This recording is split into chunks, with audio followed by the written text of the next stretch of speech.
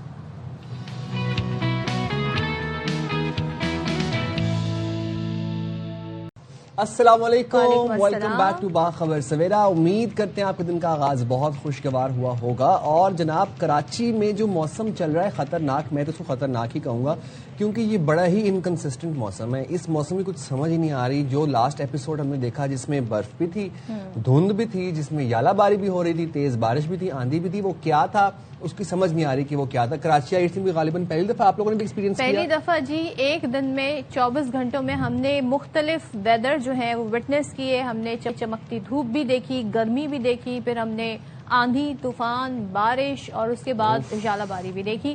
تو یہ موسم کے تغیرات کراچی میں ہم دیکھ رہے ہیں، اور یہ بتایا گیا جی کہ کراچی سمیت سندھ میں بارش کے نئے اسپیل کے بارے میں پیش گوئی کی گئی ہے، اور یہ بارشیں آپ ذرا گھٹائیں دیکھ رہے ہیں کیسی چھائی ہوئی ہیں۔ ہاں جی، تو بارشیں ہوں گی دھواں دھار اور موسلا دھار، محکمہ موسمیات نے بتایا ہے۔ تو کراچی میں آج آندھی یا تیز ہوائیں بھی چل سکتی ہیں، تو آپ لوگوں نے بہت زیادہ محتاط رہنا ہے۔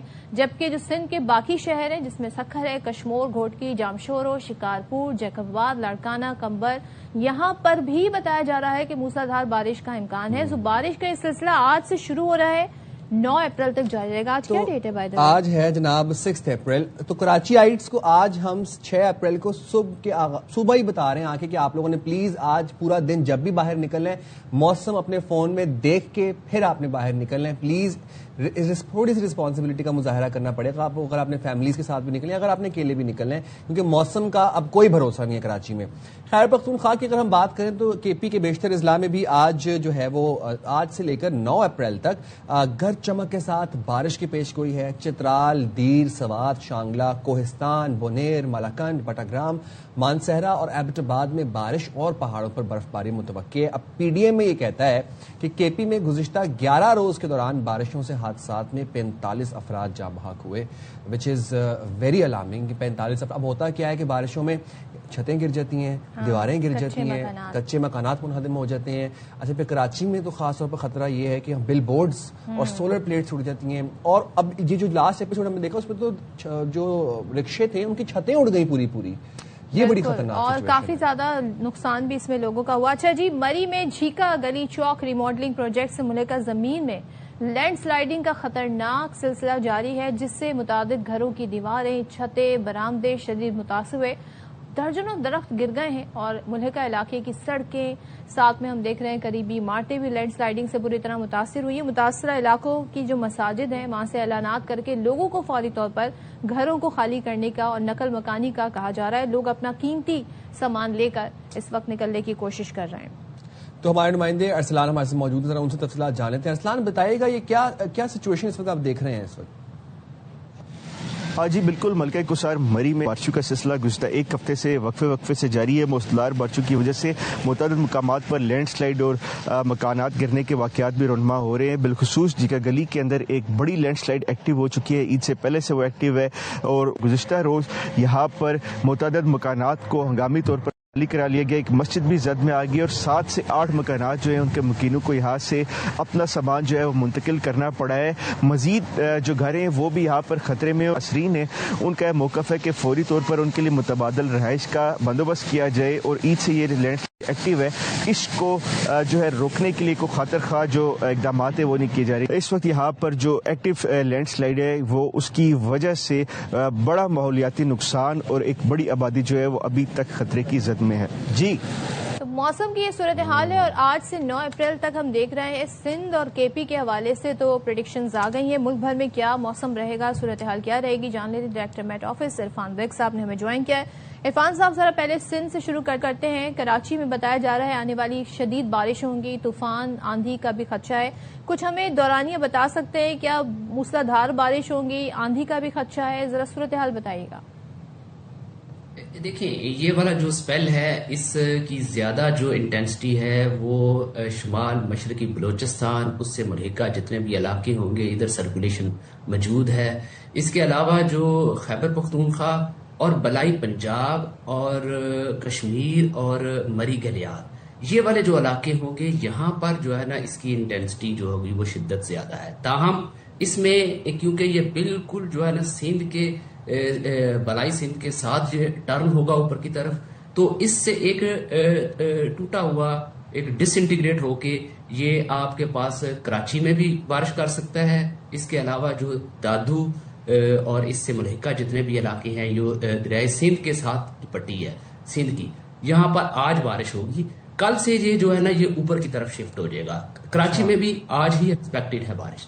اچھا اب عرفان صاحب ذرا یہ بتائیے گا کہ اب شہری کیا احتیاط برتیں اور کس طرح سے جو موسم کی فورکاسٹنگ ہے صورتحال سے اپڈیٹ کیسے رہیں؟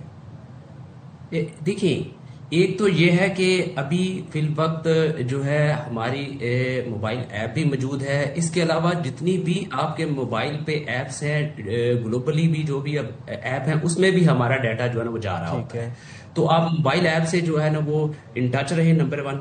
اور نمبر 2 یہ ہے کہ ابھی یہ ویدر جب بھی کوئی اپڈیٹ ایسی ہوگی تو ہم ایک نوٹیفیکیشن جاری کریں گے جو موبائل ایپ میں موجود ہوگا. وہ آپ کو اسی وقت پتا چل جائے گا آدھا گھنٹہ پہلے یا 1 گھنٹہ پہلے جب وہ ویدر ہٹ کرنے لگے گا. تو اس وقت ہم جو ہے نا وہ اپنے ایک نوٹیفیکیشن بھی جاری کر دیتے ہیں اپنے P M D weather app کے اوپر.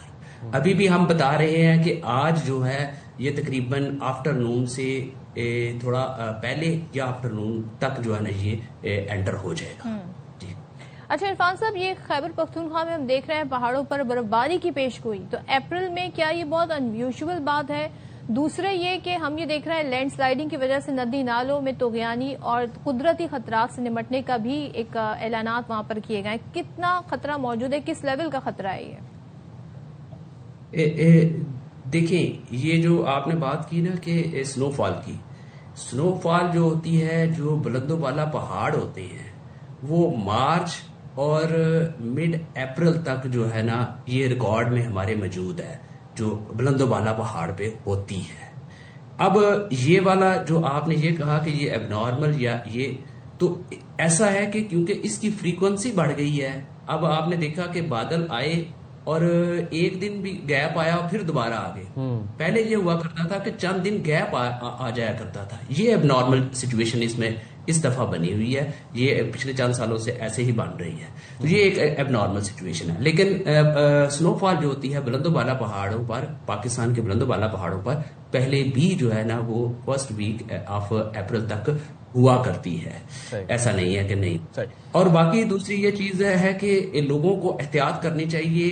کیونکہ کلائمیٹ موسمیاتی تبدیلی کی وجہ سے جو ایٹماسفیئر وارم ہوا ہے اس وجہ سے جو اب نارمیلٹی جو ہے وہ فار دا ٹائم بینگ تھوڑے وقت کے لیے وہ اب نارمیلٹی جو ہے نا وہ کسی بھی جگہ مطلب اگر کراچی میں کہیں آتی ہے تو وہ اب نارمیلٹی محسوس ہو سکتی ہے. اسی طرح جہاں پر وارمنگ ہوئی ہے کیونکہ ایٹماسفیئر آلریڈی وارم ہے, جیسے ہی کولڈ اسپیل آتا ہے